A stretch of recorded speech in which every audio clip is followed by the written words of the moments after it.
जय श्री कृष्णा। आप सभी को आषाढ़ मास शुक्ल पक्ष देवशयनी एकादशी की ढेरों शुभकामनाएं। प्रिय भक्तों, आज हम बात करेंगे देवशयनी एकादशी के बारे में। देवशयनी एकादशी किस दिन है, अर्थात देव किस दिन सो रहे हैं। इस दिन को हरिशयनी एकादशी के नाम से भी जाना जाता है और आषाढ़ी के नाम से भी जाना जाता है। ये एकादशी 4 श्रेष्ठ एकादशियों में से एक है। जो बड़ी एकादशी आती है ना 4, उनमें से एक है ये एकादशी। इस एकादशी की महिमा पुराणों में बहुत अधिक कही गई है। इसकी पूजा विधि ध्यान से सुनने की आवश्यकता है, जानने की आवश्यकता है। इस एकादशी के बारे में ध्यान से सुनने और जानने की आवश्यकता है। क्योंकि ये वो एकादशी है जिस दिन भगवान नारायण 4 महीने के लिए योग निद्रा में चले जाएंगे। परमेश्वर 4 महीने के लिए योग निद्रा में चले जाएंगे। तो इस वीडियो में आप जान पाएंगे कि कैसे आपको इस एकादशी का व्रत करना है, क्या इसका संकल्प का विधान है, क्या पूजन का विधान है, नियम क्या रहेंगे इसके, और भगवान यदि योग निद्रा में चले जाएंगे एकादशी को, तो द्वादशी को जब पारण हम करेंगे भगवान का, वो किस प्रकार से करेंगे। ये संपूर्ण जानकारी आपको इस एकादशी के बारे में प्रदान की जाएगी। बताएंगे शुभ मुहूर्त क्या है, भद्रा के बारे में जो कहा जा रहा है, तो भद्रा कब से कब तक है, क्या प्रभाव रहेगा भद्रा का, और किस दिन एकादशी का उत्तम व्रत होगा, उत्तम व्रत किस दिन करना चाहिए। ये संपूर्ण जानकारी आपको इस वीडियो के माध्यम से प्रदान की जाएगी। आपसे निवेदन है कि वीडियो यदि थोड़ा सा भी अच्छा लगे तो कृपया लाइक अवश्य कीजिएगा। और ये जो जानकारी है ना, ये सबके लिए उपयोगी है। हमारे जो पुराने दर्शक हैं, आप सभी जानते हैं कि हम सदा शास्त्रीय जानकारी प्रदान करते हैं, पंचांग के आधार पर, पुराणों के आधार पर जानकारी प्रदान करते हैं, जो बड़ी मुश्किल से मिलती है यूट्यूब पर। तो अधिक से अधिक लोगों के साथ इस वीडियो को शेयर कीजिएगा। इससे लाभ ये होगा कि आप तो पूजन कर ही पाएंगे, लोग भी सही प्रकार की विधि जान पाएंगे तो उस विधि से पूजन कर पाएंगे, और जब उस विधि से पूजन करेंगे तो उन्हें पुण्य प्राप्त होगा, ईश्वर प्रसन्न होंगे। और भगवान नारायण कहते हैं कि आप जितना उनकी पूजा पाठ की सामग्री का प्रचार प्रसार करेंगे, जितना उनकी कथाओं का प्रसार करेंगे, या उनकी जो पूजा से संबंधित जानकारियाँ हैं उनका प्रसार करोगे, उतना ही अधिक कल्याण होगा। आपके द्वारा भेजे गए वीडियो से जब लोग लाभ लेंगे, उन्हें पुण्य मिलेगा, तो आपको भी पुण्य प्राप्त होगा, क्योंकि आपके द्वारा वह सही जानकारी उन तक पहुंची है। और हमारा एकादशी का वीडियो सबसे महत्वपूर्ण होता है। आप सभी जानते हैं कि हम सारे पुराण पढ़ के, इतने सारे पुराणों को पढ़ के फिर आपके लिए वीडियो बनाते हैं। तो प्रिय दर्शकों, पहले स्वयं सुनिए, देखिए, वीडियो अच्छा लगे तो उसे लाइक कीजिए और आगे लोगों के पास फॉरवर्ड कीजिए, जिससे कि सनातन की सही जानकारी का लोगों को ज्ञान हो क्या रहा है समाज में कि जो भ्रामक वीडियो है ना, वो फटाफट फॉरवर्ड हो जाते हैं, क्योंकि वो डराने वाले होते हैं। और जो सही वीडियो होते हैं, जिनमें शास्त्रीय जानकारी है, पुराणों से संबंधित सही जानकारी है, उनको कोई आगे भेजता नहीं है और वो आगे पहुंच नहीं पाते। इसलिए गलत चीज़ें पहले पहुंच जाती हैं और सही चीज़ें पहुंच नहीं पाती है। तो आप कृपया सनातन धर्म का प्रचार प्रसार करने के लिए इस वीडियो को अधिक से अधिक लोगों के साथ शेयर कीजिए। मैं क्षमा चाहूँगा, मैंने काफ़ी समय आपका ले लिया। आप देख रहे हैं देवभूमि ज्योतिष संस्थान का प्रतिष्ठित यूट्यूब चैनल देवभूमि धार्मिक। यदि सही जानकारियाँ पाना चाहते हैं तो चैनल को अभी सब्सक्राइब कीजिएगा और बेल आइकन को प्रेस कीजिएगा। जब आप सब्सक्राइब का बटन दबाएंगे ना, तो उसके बाद वहाँ बेल का निशान आएगा बना हुआ। सब्सक्राइब करने के बाद उस बेल के निशान को अवश्य दबाइएगा, तभी आपको हमारे सारे वीडियोस प्राप्त होंगे। बात करते हैं आने वाली एकादशी की। प्रिय भक्तों, आषाढ़ मास के शुक्ल पक्ष की जो एकादशी होती है वह बड़ी एकादशी होती है। इसे देवशयनी एकादशी कहा जाता है। कुछ प्रांतों में इसे हरिशयनी एकादशी के नाम से जाना जाता है, कुछ जगहों पर इसे आषाढ़ी के नाम से भी जाना जाता है। ये वो एकादशी है जिस दिन देव सो जाते हैं। देव से अभिप्राय न केवल भगवान श्री नारायण से है, वरन सभी देवों के सोने से भी है। इसीलिए इस एकादशी के बाद सनातन परंपरा को मानने वाले लोग कोई भी शुभ मांगलिक कार्य अगले 4 महीने तक नहीं करते हैं। 4 महीने कब तक? देव उठते हैं। देव उठनी एकादशी कार्तिक शुक्ला एकादशी पर। कार्तिक मास जब आएगा तो कार्तिक मास के शुक्ल पक्ष की जो एकादशी होगी उस पर देव उठते हैं, और उसके बाद ही जो मांगलिक कार्य हैं वो आरंभ होते हैं। कौन कौन से काम नहीं करने चाहिए इन चातुर्मास में, किन किन कामों पर पाबंदी होती है, इसके विषय में हमने वीडियो बना के अपलोड करके डाल दिया है, उसको देख लीजिएगा। और सबसे महत्वपूर्ण वीडियो हमने बनाया है कि जो चातुर्मास का समय है ना, जो इस एकादशी से शुरू होने वाला है, उसमें कुछ नियम उठाए जाते हैं जो बहुत अधिक पुण्यदायी होते हैं, बहुत अधिक पुण्यदायी होते हैं। व्रत से कहीं ज़्यादा फल है उन नियम का। अगर इन 4 महीनों में उन नियम को आप उठाते हैं और पूरा करते हैं, जैसे आप मकर संक्रांति पर नियम लेते हैं ना, उसी प्रकार से चातुर्मास के नियम लिए जाते हैं। अगर आप इन नियम को उठाते हैं और लेते हैं, पूरा करते हैं, तो अथाह पुण्य की प्राप्ति होती है। उस वीडियो को देख लीजिएगा, आपको छोटे छोटे नियम भी मिलेंगे और बहुत कठिन नियम भी उसमें आपको जानने को मिलेंगे। सारे नियम हमने एक साथ आपको बता दिए हैं और भगवान कृष्ण के द्वारा क्या उनका फल कहा गया है वो भी साथ में बताया है। तो आपको जैसा फल चाहिए वैसा नियम चुन लीजिएगा और अवश्य चातुर्मास की तैयारी शुरू कीजिएगा। तो आषाढ़ मास की जो एकादशी है आने वाली, इस एकादशी पर भगवान नारायण योग निद्रा में चले जाते हैं 4 महीने के लिए। ऐसा माना जाता है कि भगवान नारायण जब योग निद्रा में होते हैं तो सृष्टि का संचालन भगवान शंकर करते हैं, क्योंकि हमारे भगवान श्री हरि विष्णु सृष्टि के संचालक हैं, पालनहार हैं। लेकिन जब वो योग निद्रा में चले जाएंगे तो योग निद्रा में जब वो सो रहे होंगे तो सृष्टि का पालन कौन करेगा, चलाएगा कौन? तो वह दायित्व वो भगवान शंकर को सौंप के जाते हैं, ऐसा माना जाता है। ये जो एकादशी है इसकी पूजा विधि के बारे में आप जानते हैं और उससे पहले जानना आवश्यक है इसके नियम के बारे में। प्रिय भक्तों, ये जो एकादशी है उसके जो नियम है वो 10वीं तिथि से आरंभ हो जाते हैं, अर्थात व्रत के एक दिन पहले से आरंभ हो जाते हैं। इन नियमों का पालन हमें अवश्य करना चाहिए, क्योंकि एकादशी जो है ना, ये एक साधारण व्रत नहीं होता, ये एक त्रिदिवसीय अनुष्ठान होता है। त्रिदिवसीय अनुष्ठान अर्थात 3 दिन का अनुष्ठान होता है ये। इसकी शुरुआत होती है व्रत के एक दिन पहले से, इसे हम 10वीं तिथि मान सकते हैं। तो 10वीं तिथि से इसकी शुरुआत होती है व्रत के एक दिन पहले से, और फिर एकादशी के दिन व्रत किया जाता है और उसके अगले दिन इसका पारण किया जाता है। तो 3 दिन के नियम होते हैं। अब क्या क्या चीज़ें हैं जो आपको 10वीं तिथि पर बंद कर देनी है, अर्थात व्रत के एक दिन पहले ही त्याग देनी है, उनके बारे में चर्चा करते हैं। विशेष रूप से कांसे के पात्र का प्रयोग पूर्ण रूप से वर्जित है। बहुत सारे हमारे दर्शकों के पहले भी सवाल आए हैं हमारी माताओं बहनों के कि हम कांसे के पात्र में हमारे लड्डू गोपाल को भोग लगाते हैं, लगा सकते हैं क्या एकादशी पर? देखिए, कांसा वर्जित है एकादशी पर। ये 3 दिन आप ना तो भगवान को भोग लगाइए, ना स्वयं पाइए उसमें भोग। कांसा त्याग दीजिए 3 दिन के लिए। दूसरा, इन 3 दिनों में अर्थात 10वीं तिथि को ही आपने शहद को त्याग देना है। शहद वर्जित कहा गया है। शहद का प्रयोग नहीं करना है, भूल के भी नहीं करना है। ये अपराध की श्रेणी में है यदि एकादशी पर प्रयोग किया जाए तो।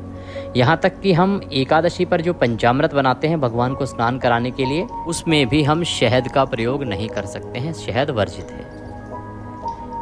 10वीं तिथि को ही व्रत के एक दिन पहले ही आपने मसूर की दाल बंद कर देनी है, अर्थात 10वीं तिथि को भी आप मसूर की दाल नहीं खाएंगे, चने का साग नहीं खाएंगे, हरी पत्तेदार सब्जियां नहीं खाएंगे। आपको मूली और बैगन का त्याग भी हरिशयनी एकादशी के दिन व्रत के एक दिन पहले ही कर देना है, ऐसा नियम कहा गया है।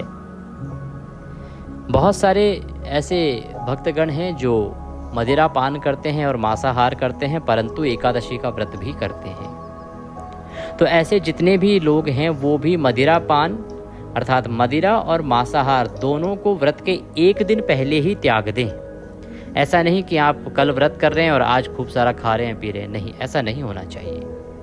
ध्यान रखिए कि व्रत के एक दिन पहले ही आपको मदिरा त्याग देनी है और मांसाहार बंद कर देना है। तामसिक पदार्थों का प्रयोग भी वर्जित कहा गया है। लहसुन प्याज आदि भी आपको एक दिन पहले ही त्याग देने चाहिए। यहाँ तक विधान है कि आपको एक वक्त ही अन्न ग्रहण करना चाहिए। व्रत के एक दिन पहले एक वक्त ही अन्न ग्रहण करना चाहिए। रात्रि के समय आपको अन्न भी ग्रहण नहीं करना चाहिए। परंतु आज के समय में बहुत सारी दवाइयाँ चल रही होती हैं, अधिक समय तक आप 2-2 दिन तक अगर व्रत करेंगे तो दिक्कत हो जाएगी।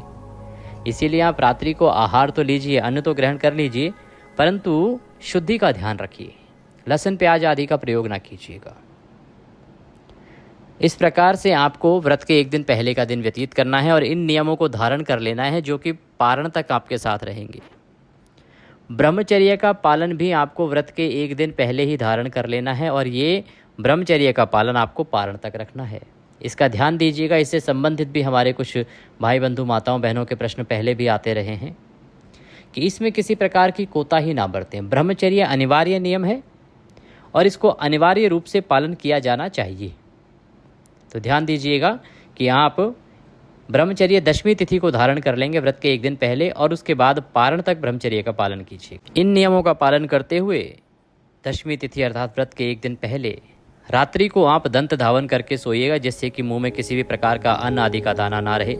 वैसे भी एकादशी के दिन यदि आप टूथपेस्ट या मंजन का प्रयोग कर रहे हैं तो सावधानी बरतिएगा, क्योंकि जो बाजार में टूथपेस्ट या मंजन आते हैं ना, इन सभी में या तो नमक होता है और या तो केमिकल होता है, और दोनों ही आपके व्रत को खंडित करते हैं। तो आप इनका प्रयोग ना करें। अगर व्रत वाला मंजन आपके पास है तो आप कृपया उसका प्रयोग कीजिए, क्योंकि हम बहुत सालों से वही प्रयोग कर रहे हैं और उससे व्रत आपका खंडित नहीं होता है। अगर आपके पास नहीं है तो आप मंगवा लीजिएगा। कुछ पूछना चाहते हैं तो पूछ लीजिएगा, हम आपको अवश्य बता देंगे। इस प्रकार से व्रत वाले दिन आपको सूर्योदय से पहले उठ जाना है। प्रयास कीजिए ब्रह्म मुहूर्त का, लेकिन सबके लिए संभव नहीं होगा। जो उठ सकें वो ब्रह्म मुहूर्त में उठिए, बाकी सूर्योदय से पहले सभी उठ जाएं।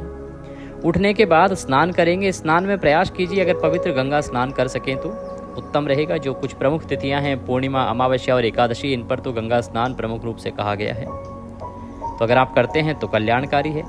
अगर गंगा जी ना जा पाएँ तो घर पर ही गंगा स्नान कर लीजिए। नहाने का जो पात्र होता है ना, उसको अच्छे से साफ़ कीजिए। उसमें पहले गंगा जल भरिए, फिर उसमें शुद्ध जल भरिए और उस जल से हर हर गंगे बोलते हुए स्नान कर लीजिए। ना तो काले तेल डालने हैं और ना ही जौ डालने हैं, इसका ध्यान रखिएगा। इस प्रकार से आपको स्नान करना है। स्नान आदि से निवृत्त होकर स्वच्छ वस्त्र धारण कीजिए। स्वच्छ वस्त्र धारण करके भगवान भास्कर को जल अवश्य दीजिएगा। आषाढ़ मास को जो अमावस्या है आषाढ़ मास की, इस पर भगवान भास्कर की पूजा आपको अवश्य करनी चाहिए, क्योंकि आषाढ़ मास जो है भगवान सूर्य देव के तपन रूप को समर्पित है।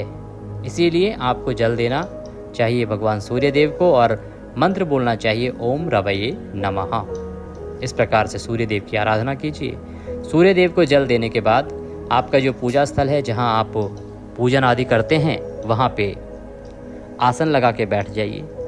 अब जान लेते हैं कि पूजन की सामग्री क्या रहेगी। क्या सामग्री है जो आपको एकत्र करनी है जिससे आप पूजन करेंगे इस एकादशी का। तो प्रिय भक्तों, सामग्री के रूप में आपके पास भगवान श्री हरि विष्णु की चतुर्भुजी तस्वीर रखिएगा। चतुर्भुजी अर्थात जिसमें भगवान श्री हरि विष्णु की 4 भुजाएं हों, क्योंकि भगवान श्री हरि विष्णु के चतुर्भुज स्वरूप का ही पूजन इस एकादशी पर पुराणों में कहा गया है। तो भगवान श्री हरि विष्णु की चतुर्भुज स्वरूप वाली तस्वीर रखिएगा। इसके अतिरिक्त उनको स्थापित करने के लिए चौकी लीजिएगा। चौके पर बिछाने के लिए पीला वस्त्र लीजिएगा। भोग लगाने के लिए नैवेद्य लीजिएगा। मिठाई ले सकते हैं, मिठाई लीजिएगा, फल ले सकते हैं, या फिर ये भी ना मिले तो मिश्री ले लीजिएगा, क्योंकि आज के दिन तो आप फल का ही भोग लगाएंगे। पारण का भोग जो है वो अलग बनेगा, उसके विषय में आपको बताएंगे। इसके अलावा रौली, मौली, पान, सुपारी, लौंग, इलायची, धूप, दीप, नैवेद्य, भगवान को अर्पित करने के लिए फूल, फूलों की माला, जनेऊ, इत्र और पंचामृत बनाने के लिए कच्चा दूध, दही, घी, शक्कर और गंगाजल, तांबे का एक लोटा, ये सारी सामग्री है जिसकी आवश्यकता आपको पूजा के लिए रहेगी। ये सारी सामग्री आप एकत्र कर लीजिए।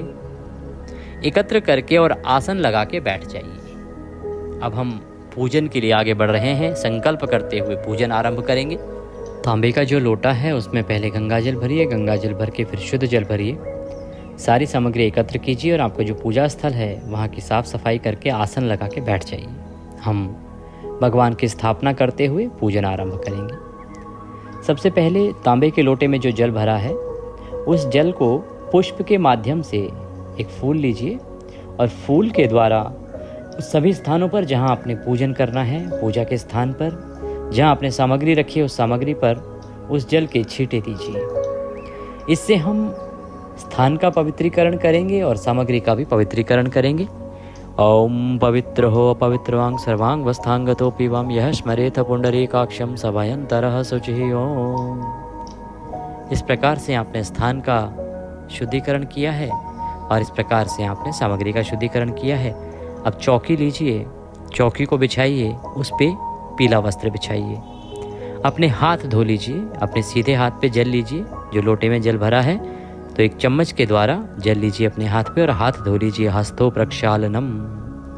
हाथ धोने के बाद हाथों में पुष्प लेके भगवान को स्मरण कीजिए। हे जगत के पालनहार, हे चतुर्भुजी भगवान श्री हरि विष्णु, हम आपका आवाहन करते हैं, आपसे निवेदन करते हैं कि आप यहाँ आएं, जिससे कि हम आपका आज पूजन कर सकें और इस व्रत को कर सकें।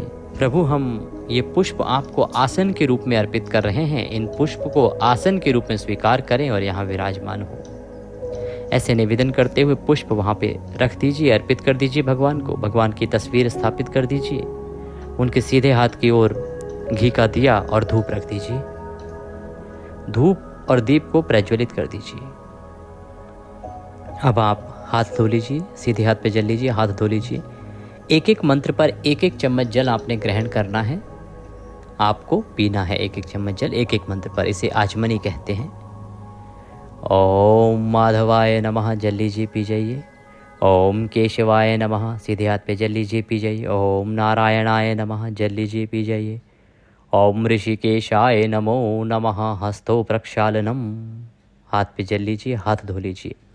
हाथ धोने के बाद अब आप अपने आप को तिलक कीजिए, मौली बांधिए। पारिवारिक जन बैठकर पूजन कर रहे हैं तो उन्हें भी तिलक कीजिए, मौली बांधिए।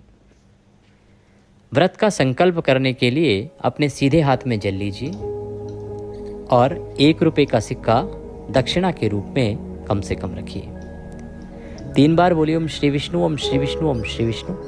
अपना नाम, अपना गोत्र, जिस स्थान पर बैठकर संकल्प कर रहे हैं वहाँ का मकान नंबर, क्षेत्र का नाम, शहर का नाम, आषाढ़ मासे शुक्ल पक्षे देवशयनी एकादश्यायाम पुण्यतिथि और आयु आरोग्यता प्राप्त्यार्थाय, सुख संपत्ति प्राप्त्यार्थाय, भगवान श्री हरि विष्णु प्रसन्नार्थाय देवशयनी एकादशी व्रत पूजन संकल्पम संकरिष्ये। बोले सौ श्री विष्णु शरणौ शरणम प्रपद्ये। और यह संकल्प भगवान के चरणों में अर्पित कर दीजिए। भगवान को संकल्प समर्पित कीजिए और अब आप भगवान का पूजन आरंभ कीजिए। पूजन करने के लिए भगवान के सामने एक पात्र रख दीजिए, एक कटोरी रख दीजिए, जिसमें कि आप पूजा की सामग्री एक एक करके भगवान को अर्पित करेंगे तो वो इधर उधर फैलेगी नहीं, पैरों में नहीं आएगी। भगवान का सबसे पहले पद्य अर्घ आचमनी कराना है, उसके बाद स्नान कराना है।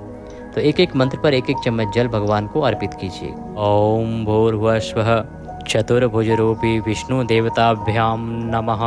देवशयनी एकादशी व्रत पूजन निमित्तार्थाय श्री हरि विष्णु पूजन अंतर्गते पद्यम समर्पयामि। पद्य के रूप में 1 चम्मच जल लीजिए और भगवान को अर्पित कीजिए। ओम भूर्भुवस्वः श्री विष्णवे नमः, अर्घ्यम समर्पयामि।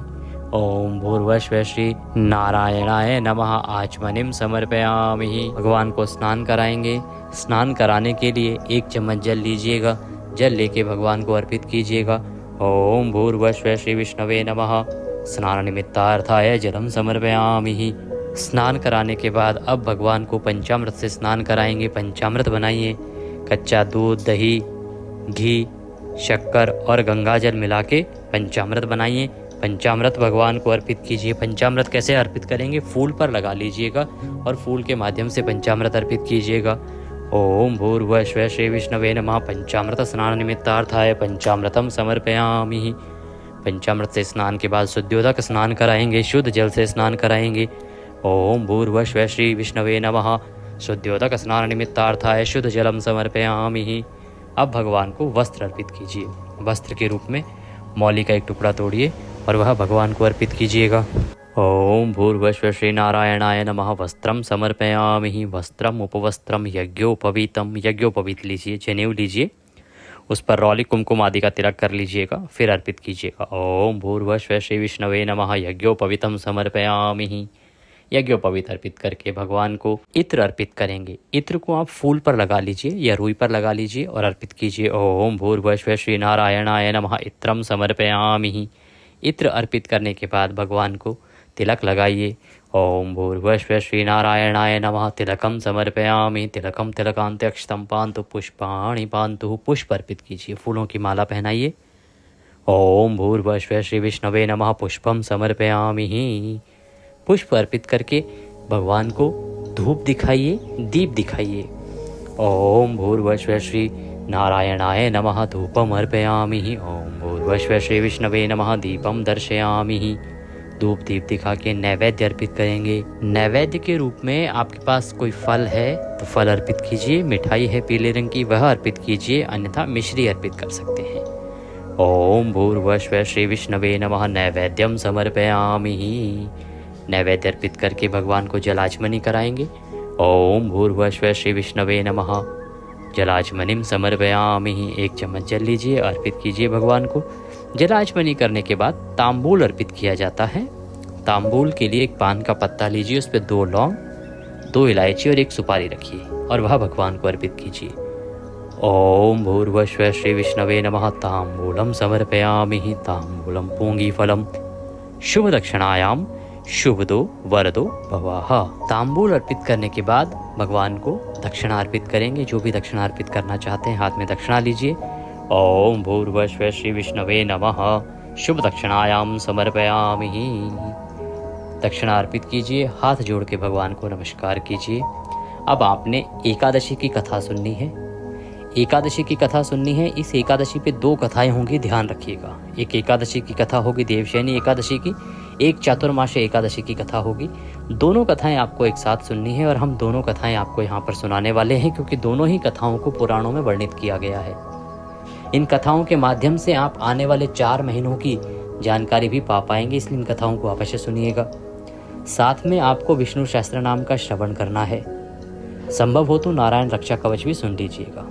इसके बाद भगवान की आरती कीजिएगा। आरती करने के बाद नियम के अनुसार दिन को व्यतीत कीजिएगा। आपको कुछ नियम हमने आरंभ में बता दिए हैं। ब्रह्मचर्य का पालन करते हुए दिन को शालीनता के साथ व्यतीत कीजिए, किसी का बुरा अहित ना करिए। सायंकाल को कीर्तन करिए। कीर्तन में अगर ना जा पाए तो विष्णु सहस्त्र नाम सुन लीजिए, कथा सुन लीजिए, नारायण रक्षा कवच सुन लीजिए। ये सायंकाल को सुन लीजिएगा पुनः, तो इससे आपको कीर्तन का फल प्राप्त होगा। रात्रि को संभव है तो जागरण कीजिएगा। जागरण ना कर पाए पृथ्वी पे शयन कीजिएगा और सुबह सूर्योदय से पहले अवश्य ही उठ जाइएगा पारण के लिए। इन चीज़ों का ध्यान रखिएगा। देवशयनी एकादशी पर रात्रि को देव जरूर सुलाए जाते हैं। तो देव कैसे सुलाने हैं इसके लिए हम अलग से एक वीडियो बताएंगे आपको, क्योंकि वो एक अलग विधि है पूरी। कैसे आपको देव सुलाने चाहिए, क्या विधि है, क्या नियम है, वो आपको हम बताएंगे उस वीडियो के माध्यम से। उस प्रकार से आप देव सुलाइएगा। जो लोग देव सुलाते हैं वो उस वीडियो को अवश्य देख लीजिएगा। पारण के लिए आप सूर्योदय से पहले उठ जाइएगा। उठने के बाद स्नान आदि करके भगवान का पूजन करेंगे। पूजन करने के बाद पुष्पांजलि अवश्य करेंगे, क्योंकि पुष्पांजलि वह प्रक्रिया है जो एकादशी के व्रत पूजन को पूर्ण करती है। उसके बिना आपको एकादशी फल प्राप्त नहीं होता है। और पारण इसलिए भी आवश्यक है क्योंकि पुराण कहते हैं कि बिना पारण के यदि व्रत करते हैं तो उसका 30% पुण्य ही आपको मिलता है। पारण सही विधि से किया जाए इसके लिए वीडियो देखना आवश्यक है, क्योंकि प्रत्येक एकादशी के नियम अलग अलग होते हैं और इस एकादशी पर हरिवासर जो है वो समय अलग है, तो इसलिए ध्यान दीजिएगा पारण पर।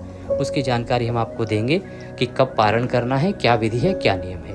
अब जानते हैं ये कि आपको एकादशी का व्रत करना किस दिन है और भद्रा है या नहीं, शुभ मुहूर्त क्या रहेगा। प्रिय दर्शकों, देवशयनी जो एकादशी तिथि है उसकी शुरुआत हो रही है 5 तारीख को।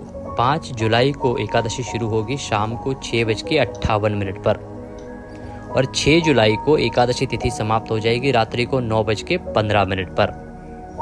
ऐसे में सूर्य के मुख से एकादशी रहेगी 6 तारीख को। तो 6 जुलाई को आपको व्रत करना है। 6 को एक तो सूर्य के मुख से एकादशी है और दूसरा व्रत पूर्ण होने से पहले रात्रि को द्वादशी भी आ जा रही है, तो ये द्वादशी युक्ता व्रत भी होगा।